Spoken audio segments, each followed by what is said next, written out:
Hello, close everyone. Welcome to the Agroforestry in the Uplands farmer-friendly tree planting. Yeah, the whole world wants to plant trees, don't they? Everyone's looking at trees. The main driver, I think, for a lot of people is carbon, but we do know that there are other big wins with tree planting around biodiversity, water management, for instance.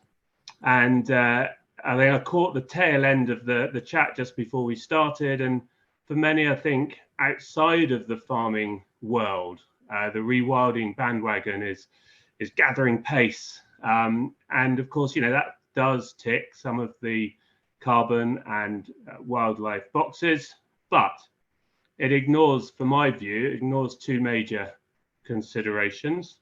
The fact that we need to produce food is obviously not always considered within that rewilding conversation, but also more importantly, there are people living and working on farms, and any climate solution really needs to include that social opportunity and social justice. At its worst, we see private equity companies buying up farms from struggling farmers, covering them in trees and offsetting them to allow a business as usual situation. Well, in this session here, we've got three. I think we've got three. If Glasland's been able to join us, we've got three great speakers who are going to paint an alternate vision of how we make the most of existing and new trees on farms. Trees and hedges, because that's the focus certainly of Jerry's point, is that the hedges are a really crucial part of this conversation. And the speakers, I think, will show us that we can not only deliver these public goods, but we can enhance the farming systems that are already in place and build the communities that are built around them. So first of all, we've got Jerry Langford from Coed Cadw, who will set out what he sees as a support scheme for hedges and edges, or for agroforestry, but with that focus on hedges and edges. And then hopefully we'll hear from two farmers, from Matt, who's a new entrant, trialing a whole range of agroforestry options, and then from Glasland, who's an experienced farmer who's been using trees to enhance his system for many years. So first of all, I'm going to hand over to Jerry. Good afternoon, everyone. Prynhawn dda, and I shall just share my screen.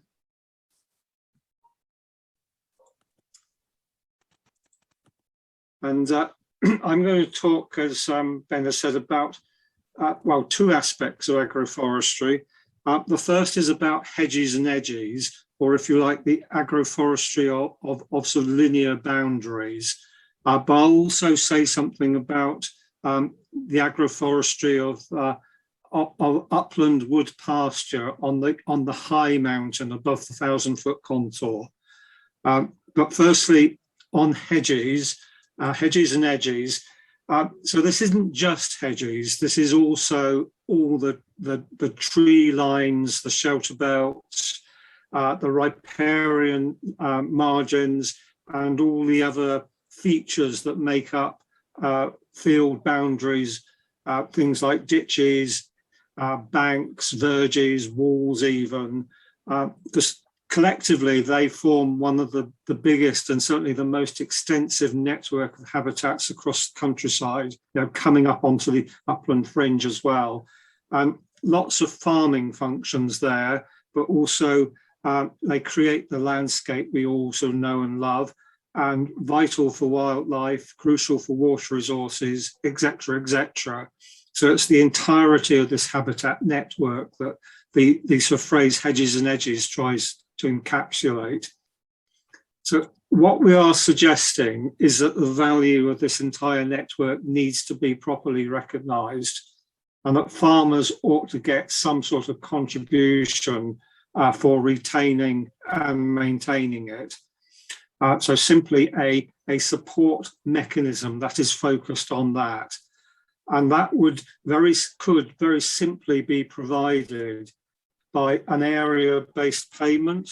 You just map and measure the area by satellite, including the spread of tree canopy, and make a payment based on that.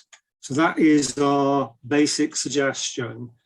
So why focus on this particular aspect of agroforestry with this particular scheme? And I think there's three reasons. The first is that it is simple. Now, it just requires that area measurement and a flat rate payment. The second reason is that it's universal. So just about every farmer has something that could qualify and would gain from this. And it's also universal in the sense that the benefits are spread right around the country. And that's important for public support. And the third reason, it's flexible. Now, all sorts of boundaries can be included, and they vary, of course, farm by farm. In terms of all the benefits from agroforestry in general and from sort of field boundaries in particular, this diagram just attempts to summarize them. I'm not going to go through it all, but just to emphasize 2 points.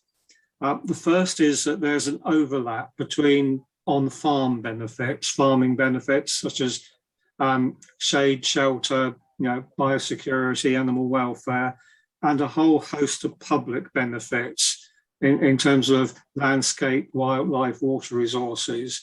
So a scheme can work for everyone. And the public benefits are really important because that's what guarantees the public support and, of course, justifies the public funding.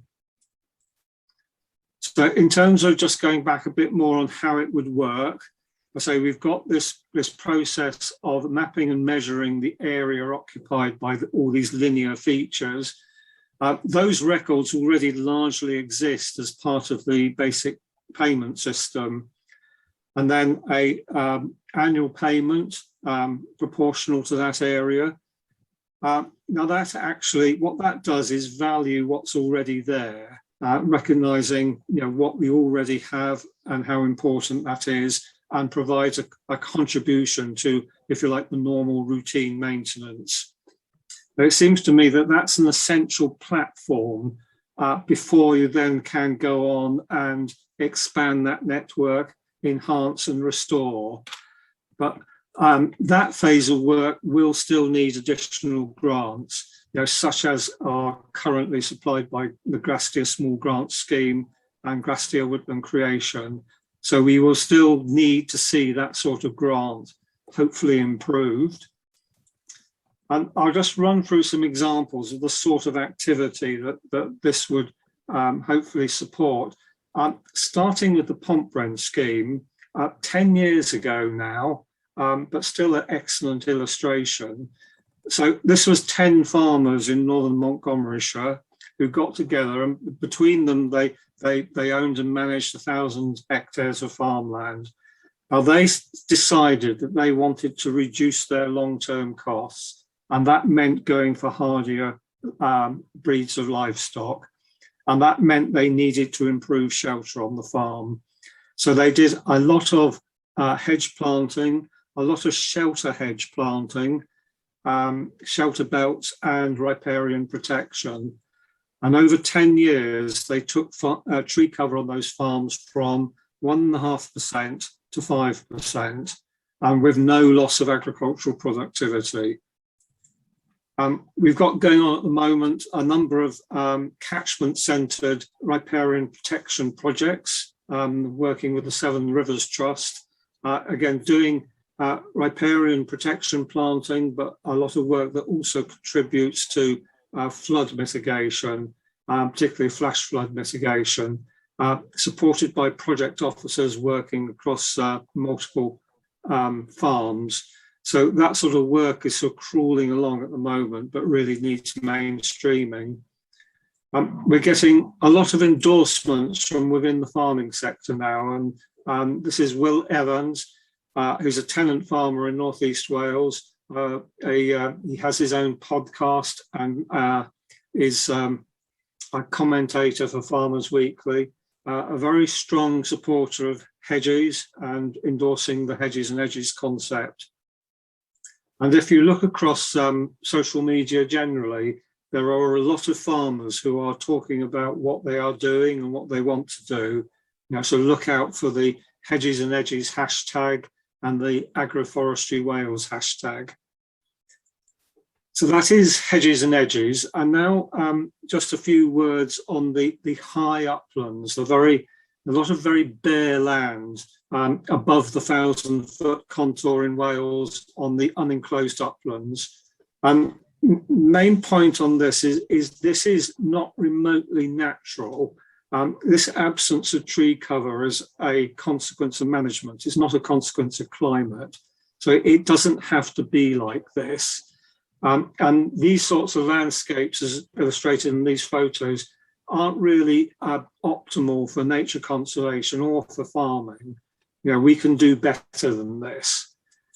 And if you look around the uplands, there are patches which are much better, characterized by complex habitat mosaics that support all sorts of things. And invariably, there is managed grazing going along, and invariably with some form of shelter, trees and scattered wood pasture.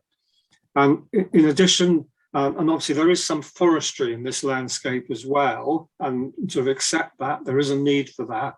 But forestry is not the only alternative. And these landscapes provide all sorts of benefits in addition to whatever the farm and the forest produces, particularly in relation to water resources and, of course, landscape, tourism and wildlife. And I think it's quite easy to identify the sort of operations that are desirable and are worth supporting. And they keep coming down to this combination of the things you do to manage grazing, but make that compatible with at least some scattered and partial tree cover. And things like fire control, which of course is major consideration, and again, dependent on the maintenance of grazing. So what our suggestion for the uplands is some sort of renewal of upland agroforestry. Obviously, wood pasture is it's a very characteristic and historic land use in the uplands, but it's been much neglected both by the conservation community and it doesn't feature in farm policy, and yet it has so much to offer in both as a sort of sheltered farming option and sort of protecting all the native vegetation, the carbon, the water resources, and everything that goes with that. And to put some context around what the sort of total need and total opportunity is, this pie chart is to illustrate the target you will all have heard to create 180,000 hectares of additional tree cover, additional woodland by 2050. So the three big green segments at the top of the pie chart, that's existing woodland. So that puts all the new stuff in context of what's already there. But what I draw your attention to is there's a yellow pie chart segment on the right, which is labeled farm trees and hedges. So that's my suggestion for additional hedges and edges. There's a new hedge planting, the riparian planting, shelter belts, etc. And that's 40,000 hectares over 30 years. And that's just 3% of the farmland area in Wales.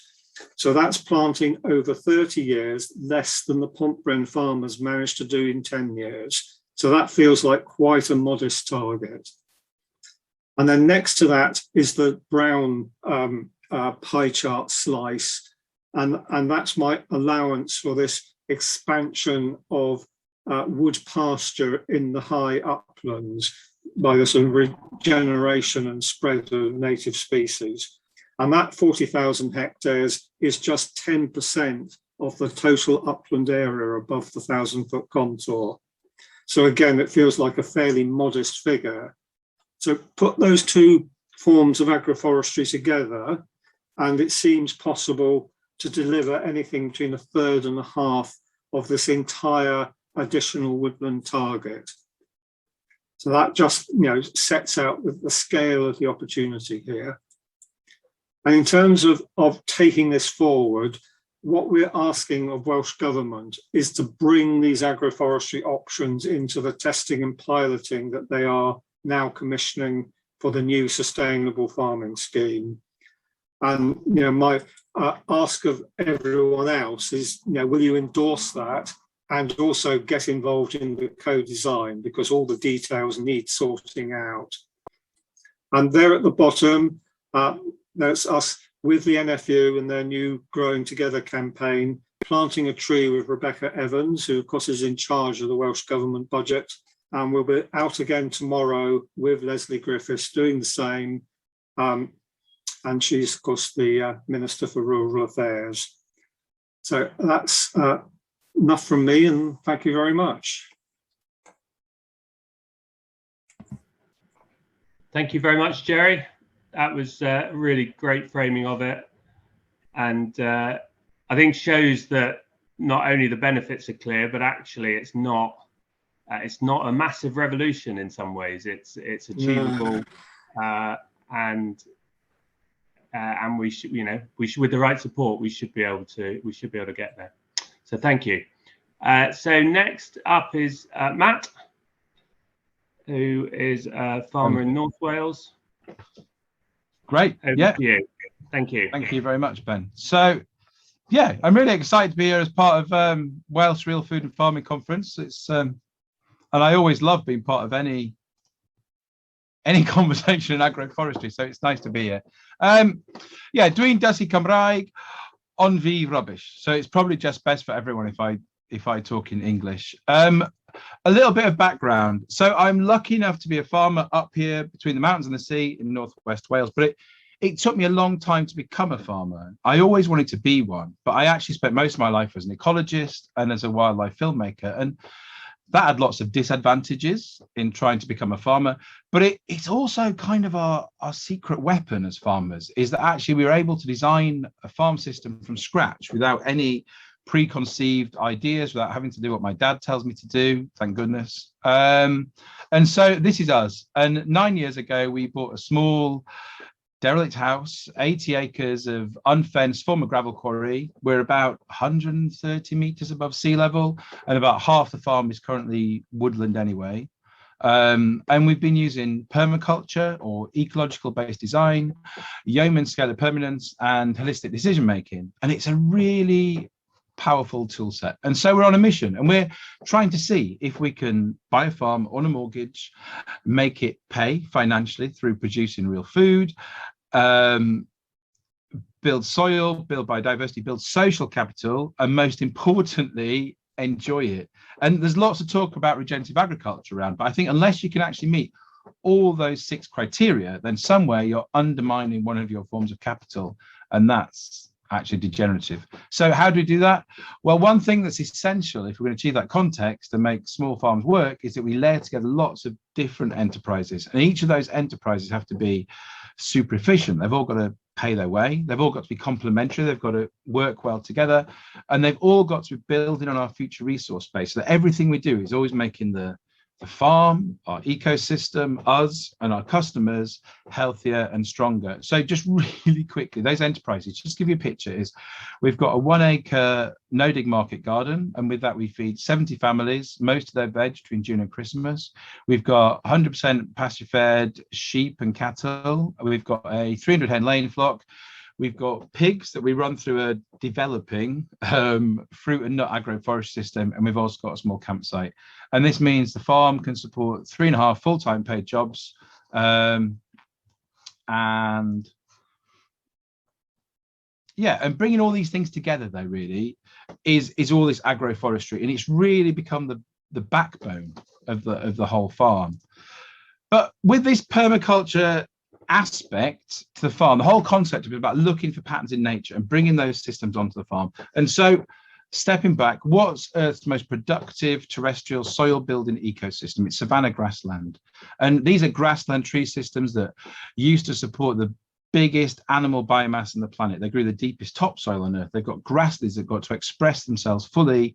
And they went a long time between being grazed. And then when they do, they were grazed really hard for a short period of time. And that might all look a bit hot and sweaty for Wales, but there are lots of lessons in it. And there's another really productive, interesting ecosystem that fits very much into this, and it's kind of forest glades. And I think if you went back a few thousand years, these would have been where it was at. This was the habitat you wanted, and it still is. And this kind of woodland edge is the most productive space. It's also where our fruit crops belong: the plum, the pear, the apple, the nut, the currant, the currant and the bramble. And so what could be more exciting than dividing lots of our farm up into lots of small pastures where animals are kept moving every day, surrounded by rich woodland edge influenced agroforestry lanes, kind of like linear forest gardens that break up the whole farm. And so we've got different systems. So we've got some savannah style systems. This is where you get these kind of widely spaced individual trees in pasture. You can kind of think of these as like parkland systems or even frith. And actually we've got lots of, I don't have a picture of this actually, but we've got lots of this on farm, and it's mainly like mature willow that we've got, and it's completely unprotected because we only graze it for 1 day every 40 days. So it gets to rest for that 39 days, and it never gets too damaged. And this is my favorite system that I'm trying to introduce to lots of other bits of the farm. And then we've got bits like this, which is a Glastier funded traditional orchards, and actually that's pretty good. And we've taken out some block planting, so there's lots of bits of the farm that are just a bit rubbish. They're a bit steep, they're a bit wet, they're just bits that we don't really need as part of the farming system, but they're so good just to put hard fence around and just let them just turn into little pockets of woodland, and that's been super effective. But then most of our planting are these linear plantings that we put into different spaces, and it's probably what most of you have in mind, and it's what I'll talk about now. So what we've done is we've broken our main pasture up into 30 day-sized grazing units. And this has been brilliant for time control grazing, because it means that all we have to do each day is just open a gate, all the animals move into the next field, close the gate, and it just gives us a few minutes each day, and all the stock run past us. That's been really amazing. And the way we've done this, so on our north facing, our poorer land, we've basically put these in for browse. So it's cheap, edible, fast-growing trees: willow, lime, alder, birch, a few others. But that's the base of the planting, and it's specially designed to be eaten by the animals. And this is the system that I think is most replicable probably on these more upland farms than ours. And a lot of people would think we were doing these as hedgerows, and I loved all the stuff that Jerry did. I'm a massive hedgerow fan, but actually I think also a lot of people are really worried about bringing in loads of hedgerows onto farm because they're worried about that kind of maintenance and bringing trees on and the maintenance that comes with it. So we've opted to do it as a coppice system. And because, like, for me, I just don't have all winter to maintain hedges. I'd love to, but I'm lucky if I get time to brush my teeth. So it's all about keeping it efficient within our system. So instead of that, we basically just designed it so we've got lightweight electric fencing we can just take down. We can come in, we can coppice a whole row at once. It gives us lots of lovely wood chip. It gives us a bit of firewood, and we kind of put it back up. And the lightweight fencing also means that we can control how close the grazers can get into those trees. If the trees can take it, we can bring the fence right in. If the trees need space to grow and recover, we can take the fence out. That's working really well for us. And the other thing is, it's all this extra browse that comes from the trees, and it's really it's more diverse. So it brings in lots of different minerals. You know these things, but it's all the medicinal benefits really. I often think part of that Kaya's Butty concept, really, that hospital field, would come down to the hedgerow as much as it does the pasture. But is it a net profit in terms of livestock forage? Yeah, I think so. I think so many people worry about shade, and if you look at those savannah systems, they were always up to 30% shaded. And I think one thing that's been super interesting to us is in the slightly shaded grassland, it's less likely to bolt. It doesn't race to produce seed. And through the market garden, you really see how important it is to not let things bolt. And it's just as true for grass. So keeping our grass at that kind of two kind of 3 leaf stage much longer means it's staying palatable for a much longer period. And then on our kind of better, flatter land, we've put in more like top fruit and soft fruit and other support species. And they're mainly apple trees. We've got some plum, pear and cherry. Some of those might be a little bit optimistic. And then we've got a shrub layer. So we've got blackcurrant, raspberry, gooseberry, sea buckthorn, elder, loads of stuff. And actually what we've realized is in those rows, we've also put in a lot of fast growing trees to support more of a kind of woodland edge. I think it's so important to create these fungally dominated soil systems. So I think just sticking a tree in the middle of the field it's a bit of a waste of time. And actually, because what you can do is you can create a whole tree system, these little linear forests. So lots of wood chip, but also this winter, what we're doing is we're actually going through even the fruit rows and we're putting in loads of willow, birch, alder. And it's kind of becoming like syntropic agriculture, really. So we're kind of looking after the whole succession pathway of those plantings. And these rows are my favorite because they're really good fun. It's kind of a big game thinking of things to put in them and seeing different things come through. And one day, it's not only the beef crop that benefits, but it's also the fruit crop. And I think the fruit crop will actually be more valuable than the beef crop that we get off them at the same time. But I think kind of Jerry kind of touched this, but what if you're farming here? This might be a bit of an extreme example, but if you're farming up here, I think as much as I'd love the view, I'd kind of rather be farming a little bit further down the hill. And I'd rather be farming a bit further down the hill because I'd get more shelter. I'd get more, like the wind wouldn't be as extreme. I'd get lower stress stock. I'd get lower grass, basically stressed grass. And so by bringing in these tree systems, you could do it the same as we've done, but maybe wider systems. They've got a little bit more kind of support for each other, but you could still divide your grazing up a lot better. So imagine if your land had more shelter, had lower stock stress, had better grass growth, better nutrient retention, better water retention. Trees can do all that. And then if you can create glades, then you know exactly where your stock are every day. So you could implement a much more effective grazing plan and grow more productive grasses, fatten animals faster, sequester more carbon. You just got a much more kind of 3D farming system, which is effectively kind of adding extra surface area, really, more solar panel onto your farm. You might even create a system that's profitable post subsidy. It's really worked for us, at least the time control grazing aspect, and we're still waiting for that shelter and shade, but it's on its way. So kind of a few conclusions that come from that. I think really trying to emulate natural ecosystems is the future of good and profitable farming, and trees give us that space. Our hills would have never been woodland, pure woodland, nor would they've ever been millennia, actually. And I think we've got to see humans as a benefit to those systems, and we can do that by adding complexity. The one thing humans are really good at is basically kind of complexity. This is getting a bit edge of the thing, but Bill Mollison once said the productivity of a farm is only limited by your imagination, and I'm starting to think that's true. So take your farm down to the lowlands by putting on more hedges and edges. Yeah, and then that all makes you look really good, doesn't it? And I can't think of any farm that wouldn't benefit from more trees, but it's not so simple. We've had a bit of a shocker with sheep and electric fences, such that actually next year there won't be any sheep on the farm. We found that quite hard to separate, maybe hard fencing, but then that does become grant dependent. And so far we've just done all this out of our own pockets. I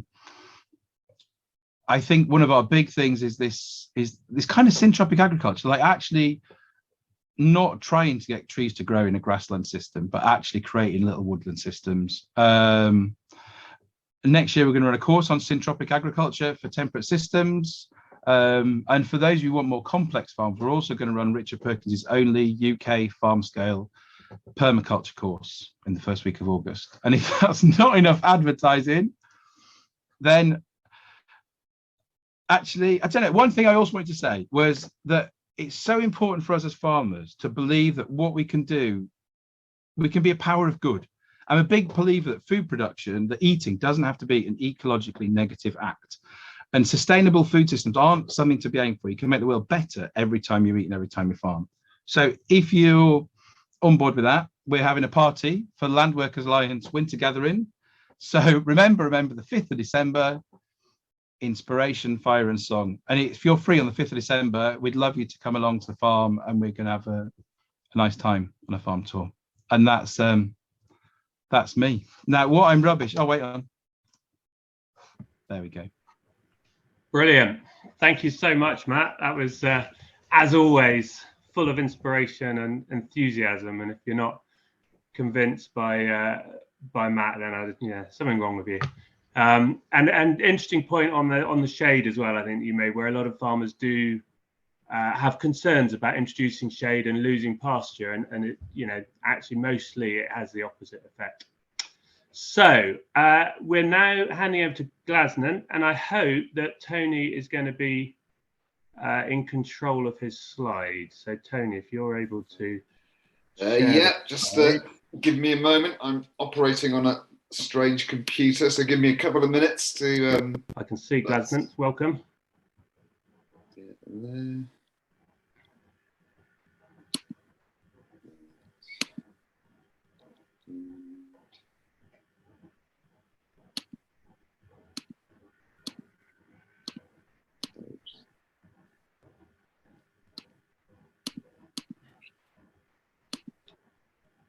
Yeah, the only thing from Matt that I thought might raise some alarm bells is the fact that Matt's had to get rid of his sheep temporarily while the tree's established. But I'm sure there's other ways of managing to combine the two.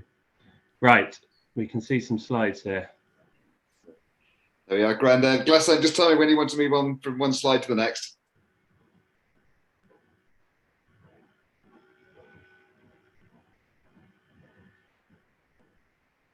Are you ready to go, Glasland? Glasland, you're muted.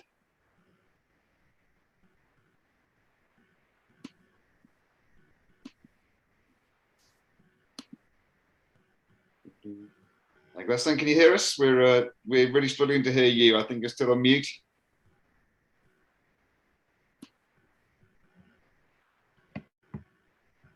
Is that better? There we are. There we go. Thank you. You could hear Brilliant. Thank you. Well, thank you for the chance to speak to you about trees, because I am a massive tree hugger, and it started off when I was a young lad. I was given a carpenter's tool set for Christmas, and mother then subscribed to Look and Learn so that we could educate ourselves a bit better. And on one of the articles was cutting cross sections of different trees into circles, drilling a hole in them and putting them up in your bedroom so that you had a collection of different trees. And I used to take these circles along to the school woodwork room and buffle them up. And, you know, when you could count the rings, it was fascinating. Anyway, Dad, as I've said, he was had a 9-to-5 job and always wanted to farm, and borrowed money, bought a small holding, bought another farm, and had a workman. And I came home from school to farm. Dad would give us orders in the morning and we'd carry on from there. And I went to day release classes to learn more about agriculture as well.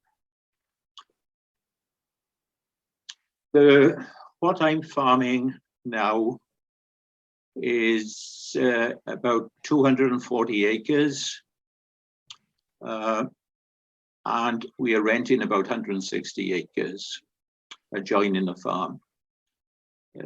I came to this farm in early 1990s. By then, Dad unfortunately had to sell off a small holding to reduce borrowings. It was very go ahead and the interest rates were very high. So we split the business between brother and myself, and we set about doing our own thing. Now, this farm was very run down. a lot of the hedges had been walked through, and any waste corner, I'd fence it off and plant trees without any grant whatsoever.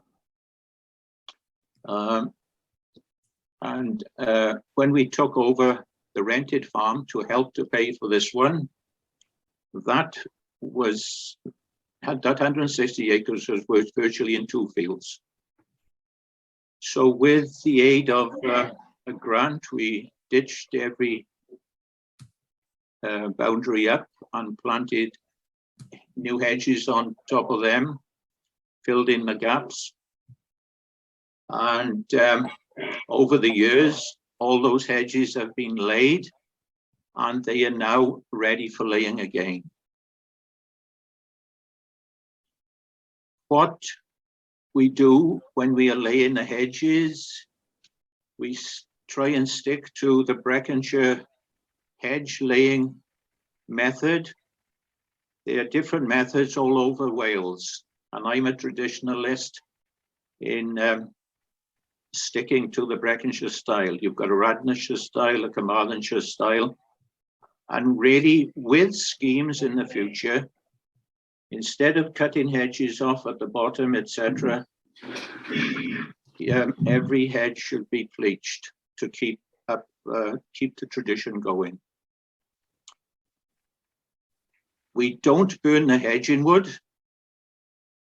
We push the waste wood into different corners of fields and down dingles so that the hedgehog has got a place to hibernate for the winter, and where the badger can't get at the hedgehog, because it is the badger that's depleting the hedgehog population.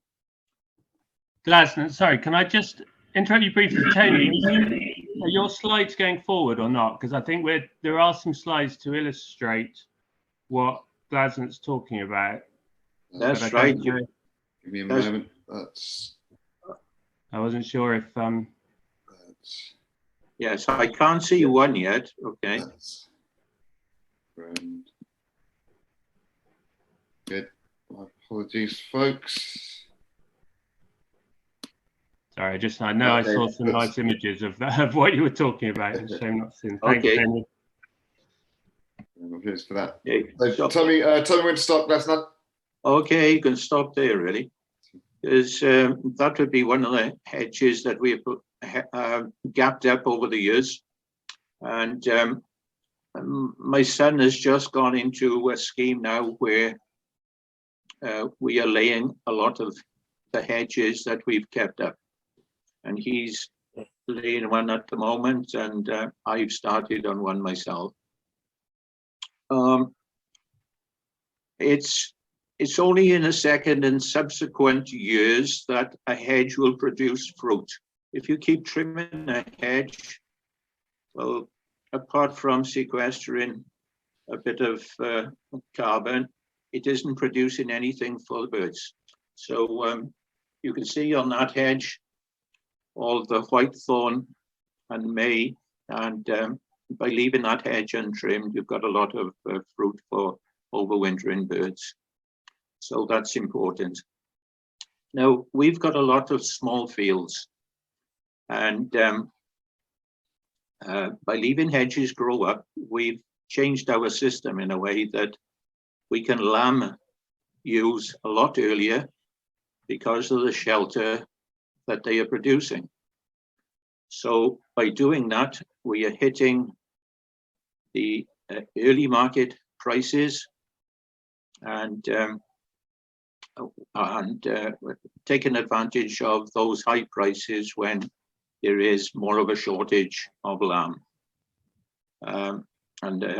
That's very profitable from with the early lambing flock. If we can move on and show another slide, whatever it is, that would be another hedge. You can move on again. Yes, right. Another thing, I must say that this farm There's got a bit of everything really, because it goes from 450 feet up to 1,300 feet on the top ground. Now, there was about 100 acres years ago reclaimed, and it was just scrub, thorn and bracken as high as your head. Now, where this wall it was just a wire netting fence. But Hugh decided on the glass tier advance scheme to put a series of walls on our top ground. And he did all the walling himself from stones that we picked off fields over the years. And this was one lovely thorn tree that was out on its own. And it's very pretty in the spring when it's out in full May, and it's usually plastered in fruit. So instead of cutting it down, we've walled around it by saving that tree. Can you move on, please, with the slides? I don't know what's coming next. Oh, this is a newly planted hedge. Yeah, and one of the things I do, and I'm probably an exception by doing this, I plant buddleia in hedgerows and in little copses on the farm. We've got a few buddleia bushes around, and quite often there's a sucker growing out of a little part here and there. So I pull it up and I plant it in the hedgerows, and helping the butterflies that way. In this hedge, we've planted pollinating species. There's a lot of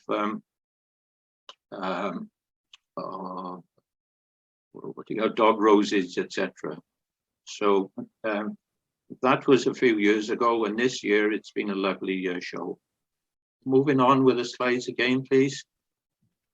Yeah, one of my pet hates as regards tree planting is the grey squirrel. This grey squirrel is the cause for millions of pounds worth of damage over the country.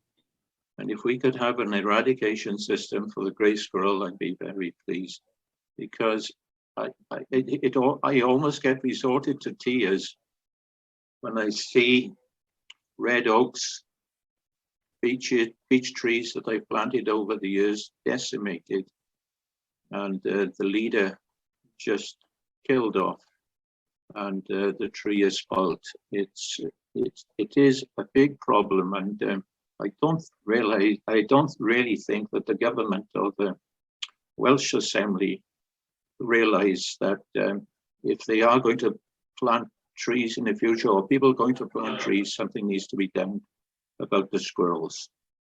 Okay, moving on. Yeah, as I said, this is waste wood from hedging that we've pushed into dingles for hedgehogs to hibernate over the winter and to get out of the way of the badger.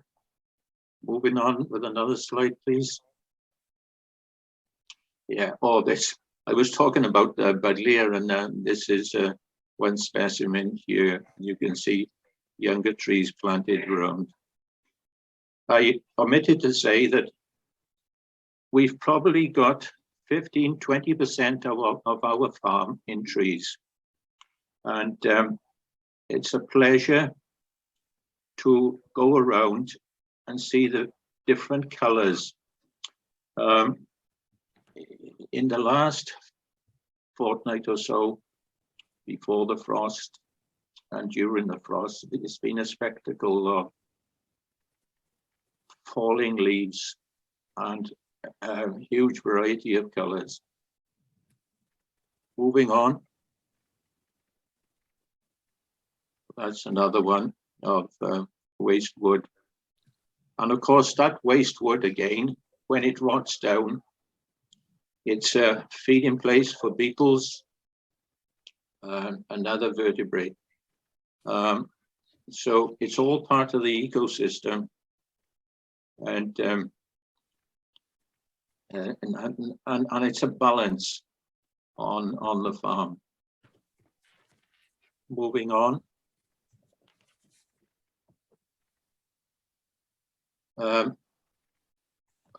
Over the farm, we've got some wonderful mature trees, and I haven't got a full picture of the one on the right-hand side, but it's on quite a lean.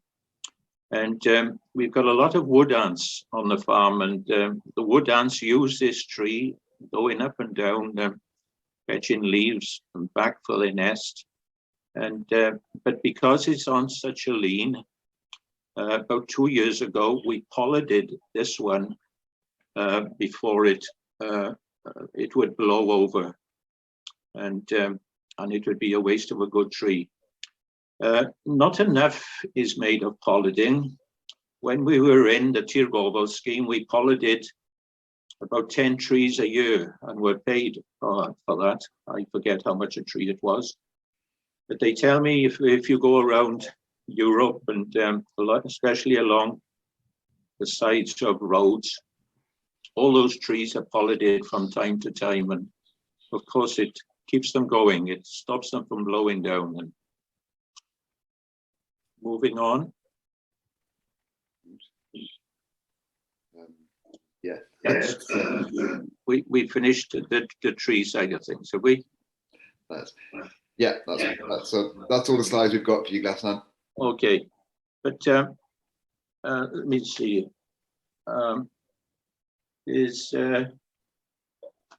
As well, I said I'm a traditionalist, and I mentioned about hedging, but years ago, you used to have county gates as well, where carpenters then would make wooden gates in the Breconshire style, the Radnorshire style, the Pembrokeshire style.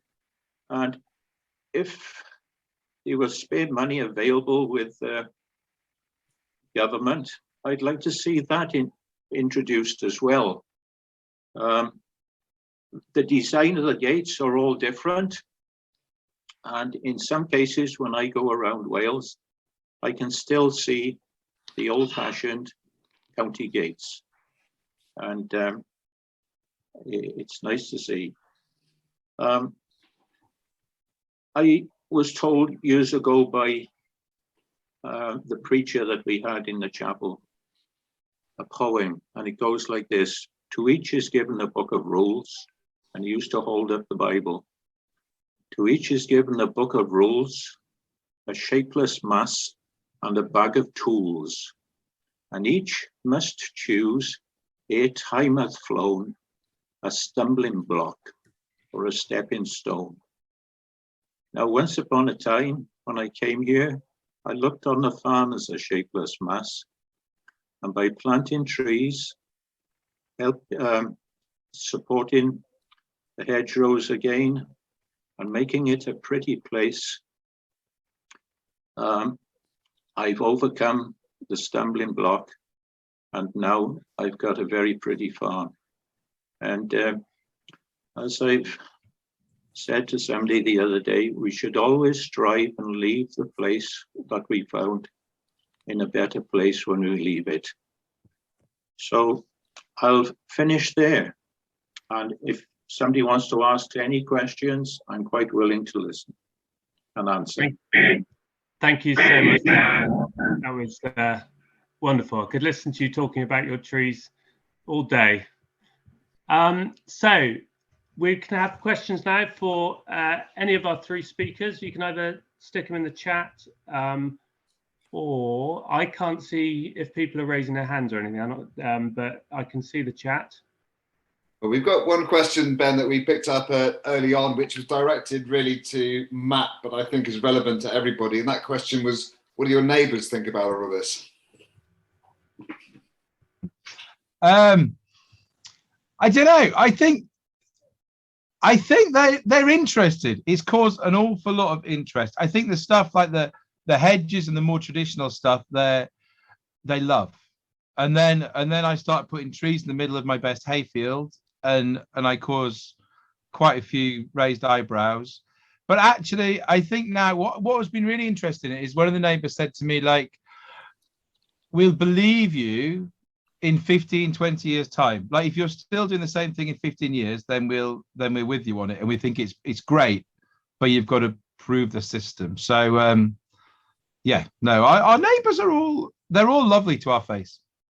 And Glaston, what about you? You have been doing it for all those years. What do your neighbours think?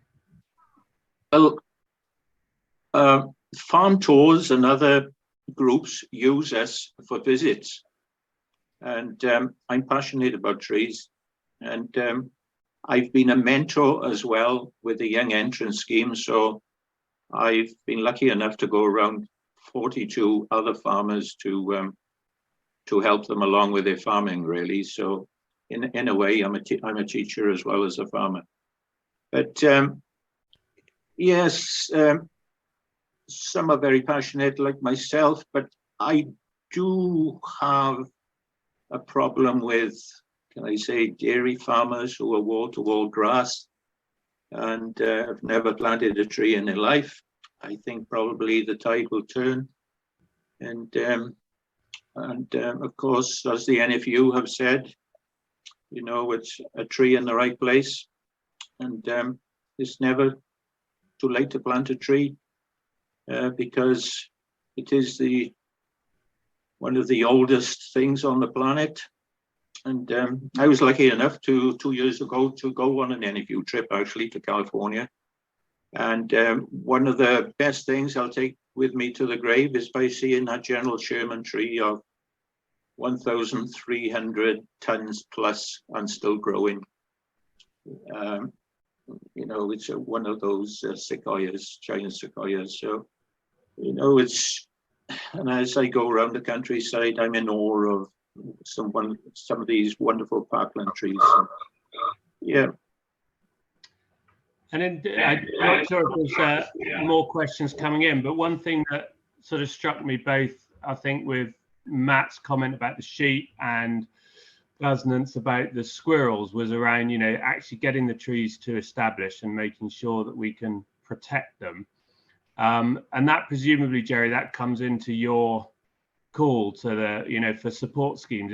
We've got to have something that enables those trees to survive, whether that's fencing or a pest control program. I don't know sort of what sense you've had from the Welsh Government about either of those or both. Well, nothing specific from the Welsh Government as yet. I think it's up to us you know, to work with the farming sector to put a proposal in on how these sort of things need to be dealt with. I don't think there's any good waiting for, you know, the government to suggest lots of criteria and specifications and things. I think that's what I hope will come out of this co-design exercise that the Welsh Government are now talking about, is that I think, you know, the solutions need to be provided by the practitioners. Yeah. And Glasna, on the sheep, do you just permanent stop fence when you're establishing new hedges, or have you got any other tips from that? Yes, every hedge these days, to look after it properly, needs a fence by the side of it. And of course, with new plantings now, there is a 3-meter spacing between the hedge and the fence, and between the two fences, which is an awful lot of ground. But as a hedge grows up, it will fill that space. And but in the first few years, cattle and sheep can't browse on the leaves, which are important for their health as well. Probably a little bit more red campion and a few more nettles will grow by the side of those hedges. And of course, we need those nettles for the pupa of the butterfly for the caterpillars to feed on anyways. So, you know, those nettles will be in the right place then, rather than within the boundaries of the field. So, yeah. Tony, any other questions coming in? Nothing yet, but do keep them coming, folks, as thoughts occur to you as we go through. Put them in the chat and I'll pick them up. We've got one right now from Lydia. So please could the speakers comment on the capacity of Welsh agroforestry systems to contribute to local horticultural food security? Matt, do you want to pick that one up first? Yeah, we can do. I think it's got huge potential, actually. I mean, one of our big things is that actually, you know, we're producing food from a CSA market garden for 70 people from an acre, which on almost any farm scale is an insignificant amount of land. I know that's agroforestry, but within our market garden, we've managed to bring in lots of kind of sub tree rows. So every 10 beds through the whole market garden, we've got fixed beds. It's no dig market garden, and every 10 beds, we've actually got a tree lane within that system, and that's amazing actually at bringing more life into the system, at kind of starting to create those like really kind of support those kind of like a buffer for those mycorrhizal populations, to create a space like they're kind of like big living beetle banks. And actually a lot of the garden we put to bed over winter. We do a little bit of green manure, but we try and keep a really kind of quite tidy garden. And so actually a lot of the garden we just put to bed over winter. And then within that, we've got these like banks of life that retain within that. And then the other side of things actually is it ties really well together, because all our tree rows, that can go into the market garden. And then also all those soft fruit and all those currant rows and stuff like that, that can all just, and then the beauty of having the veg box is whatever I've got, if I can create, you know, once I can get whatever 20, 30, 70 punnets or something, I've got an instant audience. And so actually adding that whole extra diversity that comes from those perennial crops can really add to that local food security, and that CSA model gives us a way to feed that into it. So I think they come hand in hand. Thanks, Matt. And Glasnan, you mentioned the allowing your trees to fruit for the birds. Have you got any human edible fruits in your hedgerows as well, or is it mainly the wildlife you're supporting? No, we've got orchards here and apples planted throughout the farm as well. But I have got a landlord on the land that I rent. He's an apple enthusiast and has got nearly 400 different varieties. So they are planted in about 5 or 6 different areas of the farm. I have the grazing underneath those trees, but that in itself is a fascinating project. And the beauty of the apples is that all the rootstock has come from Kazakhstan. You know, they are woodlands of apple trees in Kazakhstan that are resistant to canker and other apple diseases, and that's apple trees for you. But yeah, we can. Yeah.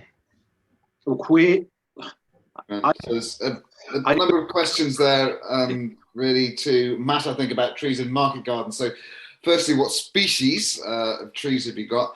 And secondly, whether you see nut trees as a potential food crop in Wales. Yeah, sure. So species wise, it's actually super diverse. I did have this idea of having these nice little espaliered kind of little rows of beautiful, slightly tortured apple trees. But actually we've gone for having that as a kind of nursery stock, really, because the idea of hembant is we create this whole edible ecosystem. But once I start putting these slightly more expensive, posher trees out, you know, like halfway across the farm, I'm just not going to see that year on year. So if I basically, so a lot of it's seed stock for the rest of the farm. There's some stuff I probably made a mistake, like maybe we shouldn't have put some plum in there, these things that are really kind of suckery. But no, it's if I can't think of anything better, I generally stick in an apple tree, but most of the time in the market garden, it's quite a big variety. It's kind of like our seed stock really for the rest of the project. And nuts, yeah, no, we're well up for nuts. I think a little bit, you know, I think a little bit of climate change and hopefully a bit of grow sweet chestnuts in North Wales quite well. And we've put in hazel, walnut, not too ambitious, but a variety of different nuts really. Thanks. Yeah, I mean, certainly the market for nuts is there. You know, we're eating more nuts. We import almost all of our nuts, so you know, there's definitely a market there. The question, I guess, is doing it profitably in our climate with our wages is the challenge, and getting the processing capacity. But Jerry, have you sort of got views on nuts and how they fit into your vision of trees and woodlands and hedges? Well, not very specifically. I just make the general point that one of the beauties of agroforestry is it's very flexible. There's all sorts of options, and whatever your crop is, there's probably an agroforestry option that might be helpful. You know, whether the trees are the crop themselves or whether the trees are there to actually improve conditions for the crop. And you know, that's one of the great potentials of agroforestry, but also one of the challenges. You know, really every farm will be different. And you know, the only comment I'd make on fruiting is again from a wildlife perspective and managing hedges. It's the flowers and fruiting that you want. You know, that's what does the pollinators good, and that's what does the wildlife good. So sort of leave some for the wildlife. Yes, a good point. Tony, what else have we got? So I think Glassland wants to raise a point, and then after that, there's a couple more in the chat. Yeah, as a youngster, we always used to go with my dad picking nuts in the autumn, and but of course, sadly, the squirrels have the nuts before they're ready. Even so, yeah, there's a fantastic amount of nuts about that they're eaten by the squirrels. And Matt said about sweet chestnuts. I mentioned we've got around a lot of sweet chestnuts here on the farm, and they're at a point now where they can be cut down and split for steaks, rather than use the tannalized steaks, etc., that have mostly come in from abroad. I mentioned this to Leslie Griffiths, that every farm should plant sweet chestnuts, you know, to be more sustainable in the fencing. And she didn't like the idea. She poo-pooed it, thought I was mad. Bring it up,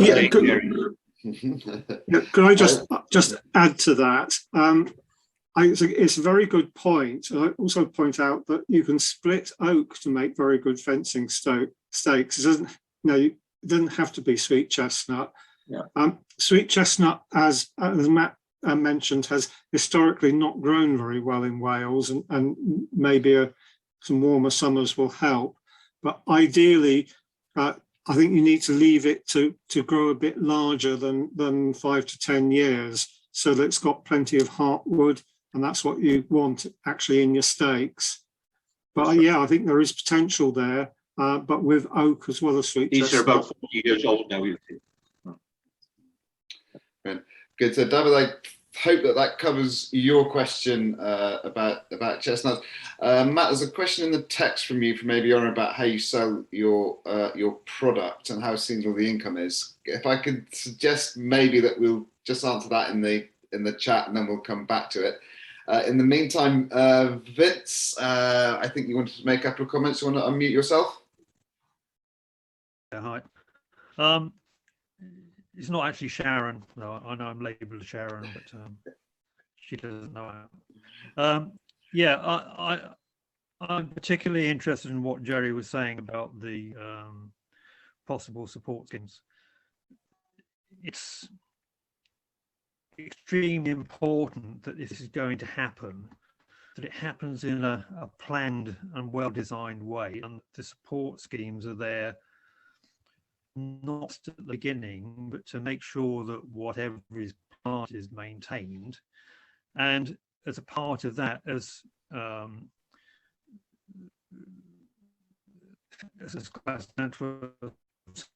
forgotten your name, but yeah, the problem of controlling squirrels is so critical to actually establishing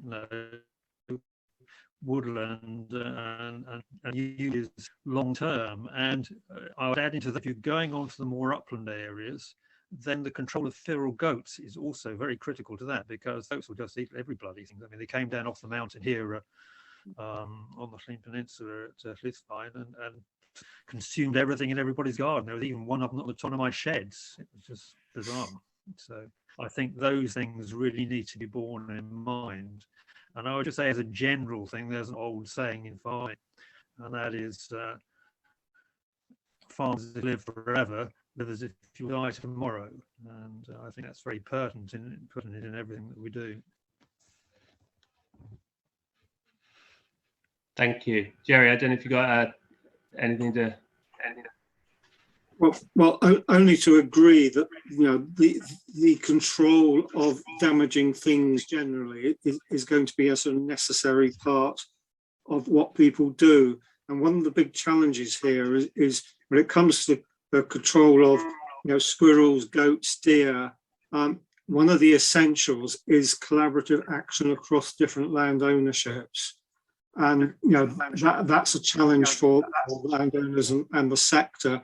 It's not something the government entirely can fix, although I think the government does need to provide some sort of you know, framework or incentive to encourage that. But it does raise this question about collaboration across ownerships.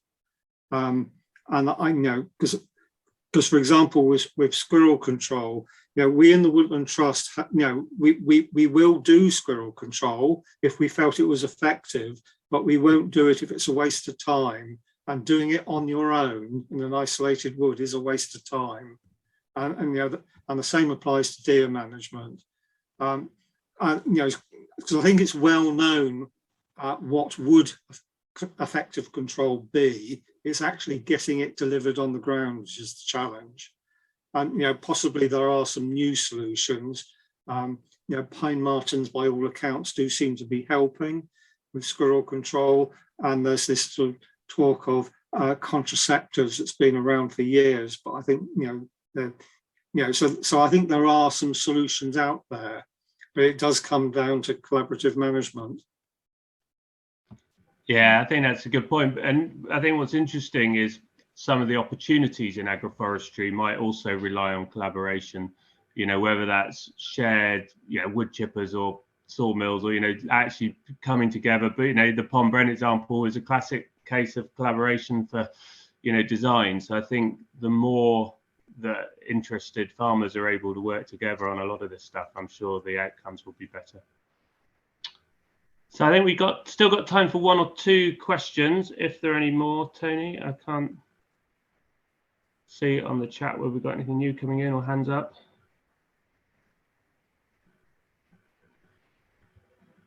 I could ask one. Right, yeah. Okay. Yeah, go for it. Just sourcing different tree species, where do you go? Just where you get them, sorry, was that? Yeah.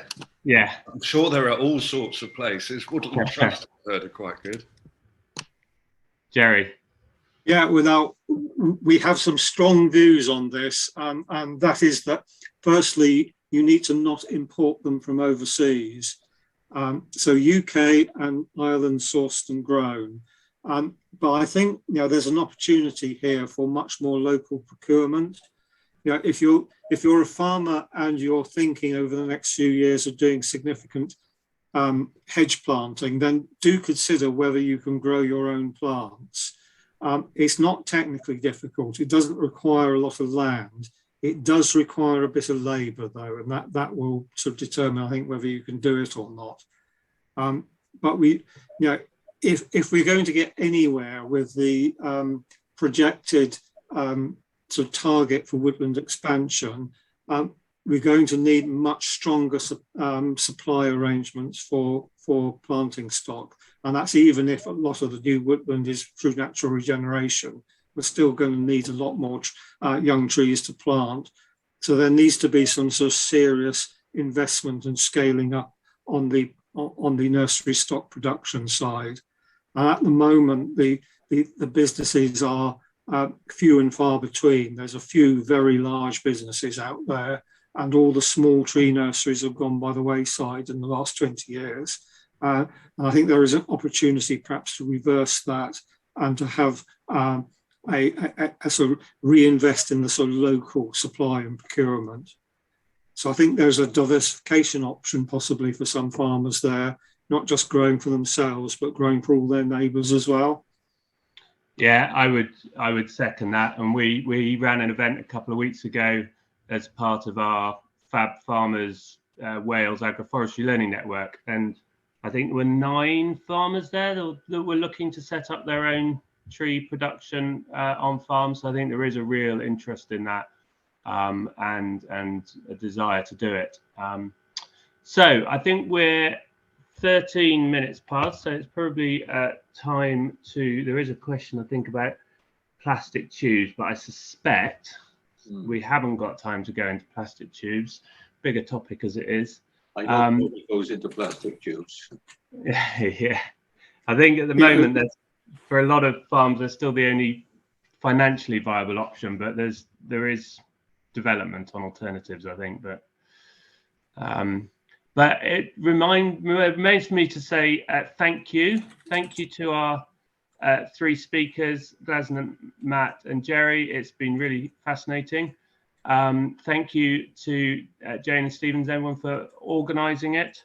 One last quick plug for the Agroforestry online learning tool that we developed, which is free to those with a Welsh postcode. And I should have had the link to put in the chat, and I forgot to have it ready for you. So apologies for that. So thank you all very much, and goodbye.